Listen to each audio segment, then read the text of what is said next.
ஆஹா,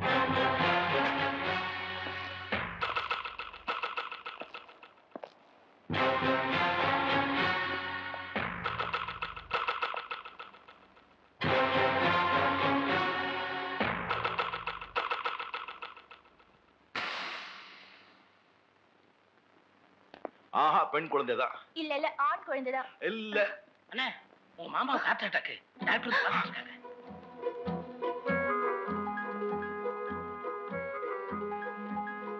doctor, அப்பாக்கு எப்படி இருக்கு? பயப்படுறதுக்கு ஒண்ணு இல்ல. அவருக்கு ஏற்கனவே ஒரு அட்டாக் வந்திருக்கு. இது செகண்ட் அட்டாக். பைபாஸ் சர்ஜரி பண்ணிட்டா நல்லது. எனக்கு அப்ப அப்பா கூட்ட அமெரிக்காக்கு போலாங்க. அமெரிக்காவுல அதுக்கு அமெரிக்காவுல இருக்க ஃபெசிலிட்டிஸ் எல்லாம் மெட்ராஸ்ல இருக்கு. இதுக்காக நீங்க அப்பாவை கூட்டிட்டு அங்க போணுமா? Why you want to waste time? இல்லங்க, எனக்கு ரொம்ப பயமா இருக்கு. என் ஃப்ரெண்ட் வனிதா அங்க இருக்கா. அவ எல்லா ஏற்பாடையும் பண்ணுவா. நம்ம உடனே அமெரிக்காக்கு போறோம். There's nothing to worry. You can proceed. Thank you, doctor. Thank you. Okay. உங்களுக்கு ஒண்ணும் ஆகாதுப்பா. எப்படி இருக்கீங்கம்மா? பயப்படுற மாதிரி ஒண்ணும் இல்ல. ரூபா, நாளைக்கு நீ மாமா நானு அமெரிக்கா போறதுக்கு ஏற்பாடு பண்ணிடு. நீ இங்கேயே இரு வீரா. நீ அங்க வந்துட்டீன்னா இங்க இருக்கிற வேலையெல்லாம் யார் பாத்துக்கிறது?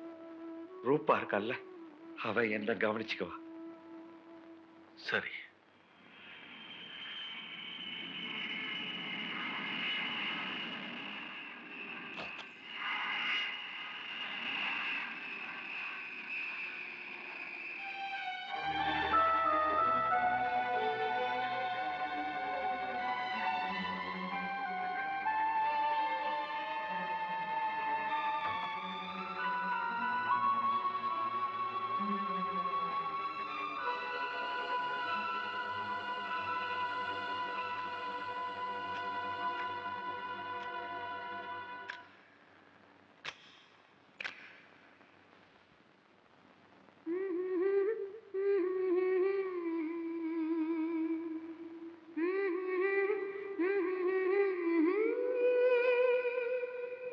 கொஞ்சி கொஞ்சி அலைகளோட கோடை தென்றல் மலர்களாட, கொஞ்சி கொஞ்சி அலைகளோட கோடை தென்றல் மலர்களாட, காற்றிலே பரவும் ஒலிகள், கனவிலே மிதக்கும் விழிகள், கண்டேன் அன்பே அன்பே, ஓ அன்பே வந்த ராகமே,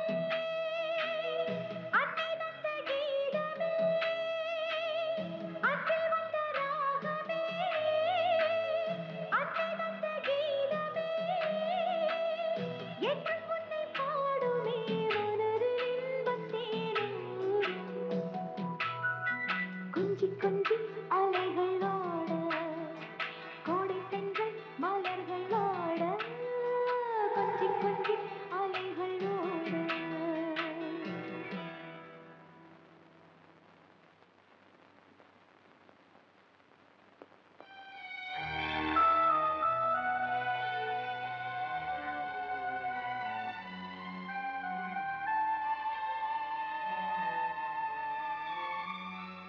ஐயா, நீங்க யாரு?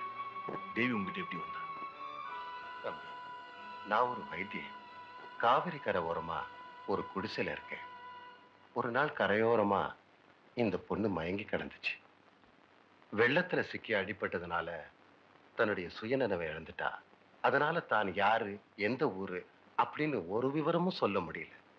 திடீர்னு மயக்கம் வரும். உடனே மயங்கி விழுந்துருவா. ஒரு தடவை உங்க பாட்டை ரேடியோல கேட்டப்ப கொஞ்சி கொஞ்சி அலைகள் ஓட, கோடை தென்றல் மலர்கள் ஆட, அவன் முகத்துல ஒரு மாற்றம் ஏற்பட்டுச்சு. அதுக்கப்புறம் தான் தான் யாரு, அவளுக்கும் உங்களுக்கும் என்ன உறவு அப்படிங்கிற எல்லா விவரத்தையும் என்கிட்ட சொன்னார். அதுக்கப்புறம் தான் நாங்க உங்களை பார்க்க வந்தோம். மிஸ்டர் வீரா, அவங்க கேஸ் ஹிஸ்டரியை பார்க்கும்போது எனக்கே ரொம்ப ஆச்சரியமா இருக்கு. It's a medical miracle. But அவங்க மென்டல் கண்டிஷன் டெலிகேட்டா இருக்கிறதுனால தான் உங்களை பார்த்தோன்னு மயங்கி விழுந்துட்டாங்க. ப்ளீஸ். தேங்க்யூ. இந்த நேரத்துல தான் நீங்க அவங்கள ரொம்ப ஜாக்கிரதையா பார்த்துக்கணும். அளவுக்கு அதிகமான சந்தோஷத்தையோ இல்ல சின்ன அதிர்ச்சி தர செய்தியை கூட அவங்களால தாங்கிக்க முடியாது. அப்படி ஏதாவது ஆயிடுச்சுன்னா மறுபடியும் அவங்க பழைய நிலைமைக்கே போனாலும் போகலாம், இல்ல உயிருக்கே ஆபத்து ஏற்படலாம். Take care. God is great. Thank you.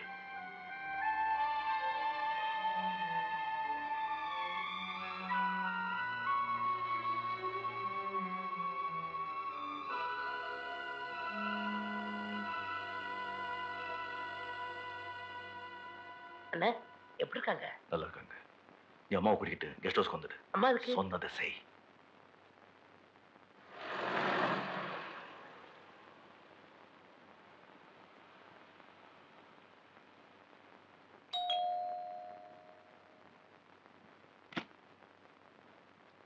பாப்பா. அம்மா ம்? நான் மட்டும் வரல, ஒரு விருந்தாளியை கூட்டிட்டு வந்திருக்கேன். விருந்தாளியா? யாருப்பா? நீங்களே பாருங்க.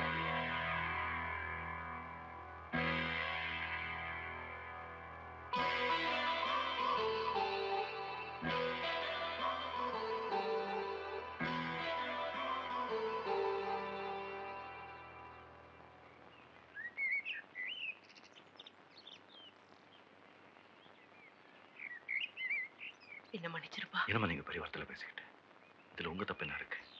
ஒரு மகனுக்கு தாய் செய்ற கடமை தான் நீங்க செஞ்சிருக்கீங்க. தேவி திரும்பி வருவான்னு நீங்களும் எதிர்பார்க்கல, நானும் எதிர்பார்க்கல. எல்லா விதியோட விளையாட்டு. விதிக்கல யாரும் தப்ப முடியாது. இல்லப்பா, நடந்தது எல்லாத்தையும் சொல்லிடுறேன். அவ உன்னை தப்பா நினைக்க கூடாது பாரு. தேவி கிட்ட உண்மையை சொல்லிடலான்னா அவ இப்போ அந்த உண்மையை ஏத்துக்கிற மனநிலையில இல்லை. அவளுக்கு எந்த ஒரு சின்ன அதிர்ச்சியும் கொடுக்கூடாதுன்னு சொல்லி டாக்டர் சொல்லியிருக்காங்க. ரூபா கிட்ட உண்மையை சொல்லிடலான்னா அவளுடைய குணம் உங்களுக்கே தெரியும், ரொம்ப பிடிவாதம். ஆத்திரத்துல அவ தற்கொலை பண்ணிக்கிற அளவு போனாலும் போயிடுவா. என்னம்மா இது? எனக்கு எப்பவும் தைரியம் சொல்றது நீங்களே எப்படி உட்காந்துட்டீங்க? நீங்க தான் அடிக்கடி சொல்லுவீங்களே, கஷ்டம் வரும்போது சோதனை வரும்போது தான் தைரியமா இருக்கணும், தெம்பா இருக்கணும். நம்ம ஒன்றும் தப்பு செய்யல, அதுக்கப்புறம் ஆண்டவர் இருக்கான். பார்க்கலாம். சரிம்மா.